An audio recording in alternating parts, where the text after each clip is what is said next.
6 फुटीर खासदारांच्या मतदारसंघात जाऊन उद्धव ठाकरे सभा घेत आहेत. तसंच चुकीच्या व्यक्तींना उमेदवारी दिल्याचं सांगत मतदारांची माफी सुद्धा मागतायत. यावरून शिवसेनेचे आमदार निलेश राणे यांनी ठाकरेंना खोचक सल्ला दिलाय. उद्धव ठाकरेंचा पक्ष आता झिरो झालाय, त्यांनी आत्मपरीक्षण करावं असं राणेंनी म्हटलं. तर मनसे अध्यक्ष राज ठाकरे यांच्या संजय दिना पाटलांच्या मतदारसंघाच्या दौऱ्यावरूनही राणेंनी टोला लगावलाय. मी महायुती सरकारचं मनापासून कौतुक करतो, आभार मानतो. अनेक वर्षांपासूनची ही मागणी आहे. 2013 नंतर कोकणाला एवढा मोठा निधी आंबा आणि काजू शेतकऱ्यांना मिळाला. आमची मागणी तीच होती की कोकणातला शेतकरी कधीच काय मागत नाही आणि त्यातल्या त्यात आंबा आणि काजू शेतकरी काहीच मागत नाही. त्यांच्या मागणीला आवाज नव्हता आणि म्हणून जे काय मी सभागृहामध्ये मांडू शकलो ते मी त्यांची बाजू घेतली आणि सरकारचं मनाचं मोठेपण की सरकारने पण तात्काळ लगेच त्याला मान्यता दिली. ही जी रक्कम आली आहे त्याच्यानंतर विम्याची रक्कम येणार आहे. स्वतः कृषी मंत्री आणि मी भेटलो माझं भाषण झाल्यानंतर आणि त्या भाषणानंतर त्यांनी मला आश्वासन दिलेलं आहे की विम्याची रक्कम येईल आणि त्यानंतर अजून जे काही सरकारला मदत करायची आहे, कारण का नुकसान मोठं झालं आहे. अनेक वर्षांपासून कोकण काही मागत नाही, आंबा काजू बागायतदार काही मागत नाही. तर अजून मदत किती आम्ही करू शकतो ती ॲडेड रक्कम पण आम्ही नंतर ह्या रकमेला जोडणार आहे. तर उद्या पुरवणी मागण्यांचा दिवस आहे आणि कृषी हा विषय पुरवणी मागण्याचा एक विभाग आहे. तर उद्या माझ्या भाषणामध्ये मी परत सरकारला विचारणार आहे की नेमके ते पैसे कधी येतील आणि विम्याची रक्कम कधी येईल. पण मी सरकारचा मनापासून आभार मानतो की सरकारने एका आमदाराची दखल घेतली आणि लगेच 12 तासाच्या आत निकाल दिला आणि कोकणाला न्याय दिला. त्याबद्दल मी सरकारचे मनापासून आभार मानतो. महाविकास आघाडी टिकावी असं वाटत असेल तर सगळ्यांनी जबाबदारी असेल, स्थानिक पातळीवर समन्वय असलं पाहिजे असं उद्धव ठाकरे म्हणतात. आता उशीर झाला ना साहेब, आता उशीर झाला. समन्वय कधी ठेवायचा असतो, कधी कोणाला भेटायचं असतं, किती भेटायचं असतं. जर तुम्ही भेटलातच नाही आणि समन्वयच ठेवला नाही तर समन्वय ठेवायची गरज पडते. जर अगोदर समन्वय ठेवला असता, स्वतःचा पक्ष टिकवला असता.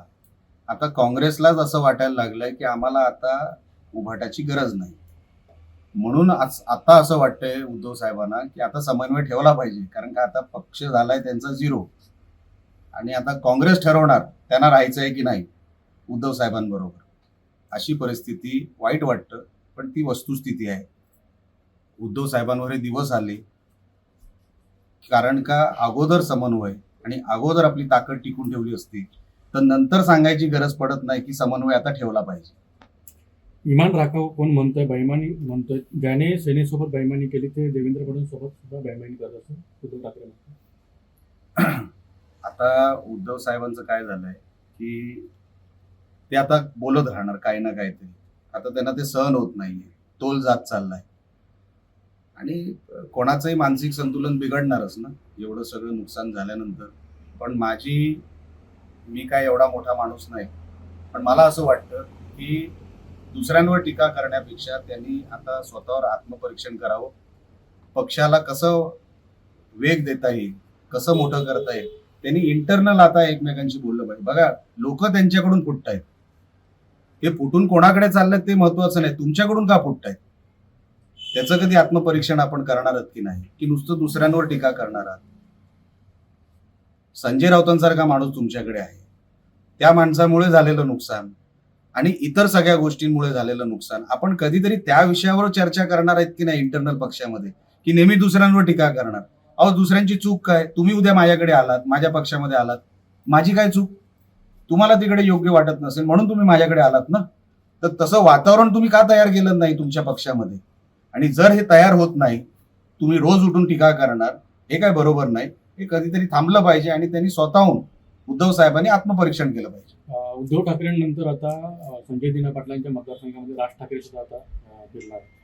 राज साहेब त्या मतदारसंघामध्ये सोडून द्या, मुंबईभर फिरले, महानगरपालिकेला किती आले, किती निवडून आले माहिती काढा. मनसेची किती आले. मी काय सांगणार नाही. मी राजसाहेबांचा आदर करणारा व्यक्ती आहे. मी त्यांना खूप मानतो, पण राजसाहेबांनी आता फिरून काही उपयोग होणार नाही. बीएमसीच्या निकालामध्ये प्रत्येक पक्षाला आपलं स्थान कळलेलं आहे, तसं मनसेलाही कळलेलं आहे, म्हणून आता फिरून काय उपयोग नाही. आईची शपथ घेऊन गद्दारी केली अशा शब्दात उद्धव ठाकरेंनी फुटेज खात्यावरती टीका केली आहे. भर सभेत त्यांचा ऑडिओ क्लिप देखील दाखवत होते. मी तेच म्हणतो, तुम्हाला का सोडून गेले ह्याचं आत्मपरीक्षण आपण करा साहेब. दुसऱ्यांवर ढकलू नका, हे दुसऱ्यांची चूक नाही. शाळेमध्ये जेव्हा एक विद्यार्थी नापास होतो तर कोणावर ढकलतो? दुसऱ्यावर की टीचरवर की प्रिन्सिपलवर? अहो, तुम्ही नापास झालेला आहात, त्याची चूक कोणाची आहे हे आपण आपल्या आतमध्ये बघितलं पाहिजे. आपण कोण आहोत, आपण काय चुकलेलो आहोत. मला असं वाटतंय उद्धव साहेबांचं जे काही मी हल्ली ऐकतोय, त्यांना त्यांच्या चुका दिसत नाही, त्यांना दुसऱ्यांच्या चुका दिसतात. आता नापास उभाटा झालेली आहे, त्याचा जबाबदार हा दुसरा कसा होतो हे आजपर्यंत गणित मला कळलेलं नाही. राहुल गांधी सर म्हणतायत नीट परीक्षा टीईटी परीक्षा पेपर फुटे संदर्भात भिवंडीतून तो पेपर फुटला, पेपर लीक नाही तर युवकांच्या भविष्याची चोरी झाली असं म्हणतायत. तर देशाच्या शिक्षण व्यवस्थेला वसूल सिस्टीम बनवलंय राहुल गांधी. आरोप ते नेमके काय करतात एकदा बघायला लागेल. मी काय तुम्ही सांगताय म्हणून मी अजून राहुल गांधींचं स्टेटमेंट ऐकलेलं नाही, आणि नेमकं काय झालंय भिवंडीला ह्याचा पण मी एकदा हे करतो, डिटेल घेतो आणि मग आपल्याशी बोलू. श्रीकांत शिंदेना आणि 2 खासदारांना मंत्रिपद मिळते केंद्रामध्ये. शुभेच्छाच आहेत, आणि सन्माननीय श्रीकांत भाऊनी खासदार म्हणून जे काम केलं, जे डेलिगेशन ते वेगवेगळ्या देशांमध्ये घेऊन गेले, तिकडे जे देशाचं रिप्रेझेंटेशन केलं, मोदी साहेबांना आणि त्यांचे जे काही मध्ये बातम्या आल्या, अशी लोक मंत्रिमंडळामध्ये असल्यानंतर मोदी साहेबांच्या सरकारमध्ये फायदाच होईल. कारण काही रिझल्ट देणारी लोक आहेत, सतत जनतेमध्ये राहणारी लोक आहेत, जनतेच्या प्रश्नांवर लढणारी लोक आहेत, आणि स्वतः श्रीकांत भाऊ हे शिकलेले आहेत. त्यांचा इम्पॅक्ट हा मंत्रिमंडळामध्ये कॅबिनेटमध्ये हा 100% होणार, आणि ते यशस्वी मंत्री म्हणून त्यांचा कार्यकाळ असेल ही माझ्या मनामध्ये खात्री आहे. सर, पाऊस नसल्यामुळे भात शेती संकटात आली आहे. अधिवेशनानंतर आपण दौरे करणार का, पाहणी दौरे? ते तर करणारच आहे. सातत्याने माझं आणि अधिकाऱ्यांचं बोलणं सुरू आहे. आता पण 2 आठवडे अधिवेशन आता राहणार आहे, म्हणजे 2 आठवडे अजून आहे अधिवेशन.